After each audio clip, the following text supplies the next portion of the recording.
تو آپ کی شہادت کا جو پس منظر ہے پہلے وہ سماعت کر لیں کہ اس کے پیچھے معاملات کیا بنے، کیونکہ آپ کوفہ کے اندر ہیں اور کوفہ میں آپ کی حکومت ہے اور آپ امیر المومنین ہیں، تو ایک خارجی شخص آتا ہے اور حملہ کرتا ہے تو وہ ایسے اچانک تو نہیں آ گیا تھا، تو کوفے میں اس کے کچھ سہولت کار بھی تھے کہ بغیر سہولت کاروں کے کوئی اس طرح کا حملہ نہیں کر سکتا، اور وہ اس دن نہیں پہنچا تھا یہ ابن ملجم، یہ 20 شعبان سے کوفے میں تھا، شعبان کی 20 تاریخ کو آیا اور 19 رمضان کو اس نے اٹیک کیا، اور یہ پلاننگ تھی پوری کہ اٹیک کب کرنا ہے۔ اب یہ کتب تاریخ میں، تاریخ ابن سعد میں، ابن کثیر میں اور بھی کتب میں یہ بات موجود ہے کہ 3 لوگ جو تھے خارجی، چونکہ مولا علی شیر خدا نے خارجیوں کی کمر توڑ دی تھی، نہروان کے مقام پر جب جنگ کیا آپ نے خارجیوں کو کلا کما کیا، بڑے بڑے سرپنچ خارجیوں کے مولا علی کی تلوار سے وہ قتل ہوئے، تو اب انہوں نے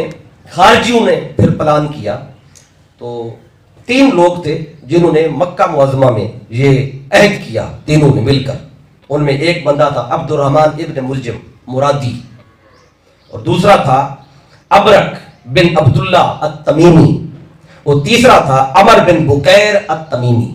یہ تینوں نے مکے میں انہوں نے عہد کیا، ایک دوسرے کے ساتھ وعدہ کیا، کہنے لگے کہ ہم تینوں مل کر 3 لوگوں کو معاذ اللہ قتل کریں گے اہل ایمان میں سے۔ تو ان میں سے عبد الرحمن ابن ملجم نے کہا کہ میں علی ابن ابی طالب کو معاذ اللہ انہیں قتل کروں گا۔ اس کے بعد ابرک بن عبداللہ تمیمی، اس نے کہا کہ میں حضرت امیر معاویہ رضی اللہ تعالیٰ عنہ ان کو قتل کروں گا۔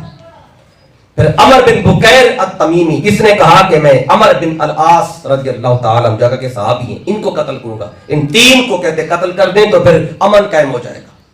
یہ کسی کو نہیں مانتے تھے، یہ ایک حاجی کہتے تھے کہ ان الحکم الا للہ، حکم تو صرف اللہ کا ہے، یہ کیوں حکومت کر رہے، یہ کیوں حاکم بنے بیٹھے، لیکن اقتدار تو صرف اللہ کا ہے، تو اللہ کا حق ہے۔ تو اب یہ 3 بندے جو تھے انہوں نے مکے میں یہ عہد و پیمان کیا اور وہاں پہ یہ ڈیسائیڈ کیا کہ آج نکل رہے ہیں اپنے اپنے مشن پر، اور کہتے ہیں کہ اپنے اپنی جگہ پہ جا کر جہاں جہاں پہ یہ تینوں شخصیات رہتی ہیں کہ 19 رمضان کو سحری کے ٹائم حملہ کریں گے۔ یہ ٹائم بھی ڈیسائیڈ ہو گیا کہ رمضان کی 19 تاریخ کو حملہ ہوگا، تو پھر یہ اپنے اپنے منصوبے کے مطابق اپنی اپنی جگہ کی طرف چل پڑے۔ تو ابن ملجم جو تھا یہ 20 شعبان المعظم کو 40 ہجری کو یہ کوفہ شہر میں داخل ہوا، تو کوفے میں پھر اس نے اپنے ہم نوا لوگوں کو ڈھونڈنا شروع کیا کہ یہاں بھی میری فکر کے کوئی لوگ ہیں کہ نہیں ہیں، تو اسے ایک بندہ مل گیا، اس کا نام تھا شیب بن بجرہ اشجعی، یہ اس کا یہاں پہ سہولت کار بنا۔ اس کی فکر ابن ملجم سے ملتی تھی خوارج کے ساتھ۔ اور پھر وہاں پر ایک خاتون تھی جس کا نام تھا کتام بنت شجنہ، یہ وہ عورت تھی کہ جس کا باپ اور بھائی جنگ نہروان میں خوارج کے ساتھ لڑتے ہوئے مولا علی کی تلوار سے قتل ہوئے تھے، تو اس دن سے اس کے دل میں مولا علی کے بارے میں نفرت پیدا ہو گئی تھی، تو اب یہ چاہتی تھی کہ کسی طریقے مولا کائنات کو نقصان پہنچایا جائے۔ اور جب کوفے میں ایک میٹنگ میں ابن ملجم کی نکاح اس پہ پڑی تو اس کو یہ عورت پسند آئی، تو ابن ملجم نے اس کو نکاح کا پیغام بھیجا، اس نے کہا مجھ سے نکاح کر لے۔ تو کتام بنت شجنہ یہ خاتون کہتی ہے کہ میں ایک شرط پہ تجھ سے نکاح کروں گی۔ اس نے کہا بتاؤ شرط کیا ہے؟ تو یہ کہنے لگی کہ مجھے نکاح کے بدلے 3000 درہم اور 7 علی ابن ابی طالب کا قتل، کہتے یہ 2 چیزیں دے سکتا ہے تو میں تجھ سے نکاح کرتی ہوں۔ تو ابن ملجم کہنے لگا، کہتے ہیں واللہ مجھے اس شہر میں سوائے قتل علی ابن ابی طالب کے کوئی اور چیز نہیں لائی، کہتا میں تو آیا ہی اس لیے ہوں۔ تو کہتے تو میرے ہم نوا نکلی ہے۔ تب یہ ساتھ یہ بھی مل گئی۔ یہ جو رمضان تھا اس میں مولا علی شیر خدا علیہ السلام آپ کا جو انداز تھا بالکل مختلف تھا، ہر روز افطاری آپ کی مختلف جگہوں پہ ہوتی تھی۔ تو اس دن 19 رمضان المبارک کو آپ کی جو افطاری تھی وہ آپ کی بیٹی حضرت ام کلثوم رضی اللہ تعالی عنہا علیہ السلام ان کے پاس تھی، بیٹی کے پاس۔ تو آپ نے وہاں افطار کیا اور آپ کی بیٹی بیان کرتی ہیں کہ اتنے ساری رات میرے والد گرامی سوئے کوئی نہیں ہے، بیدار رہے، اور ہر تھوڑی دیر کے بعد کمرے سے باہر آتے اور باہر آ کے آپ آسمان کی طرف دیکھ کر، مولا علی آسمان کی طرف دیکھ کر فرماتے کہ خدا کی قسم یہی وہ رات ہے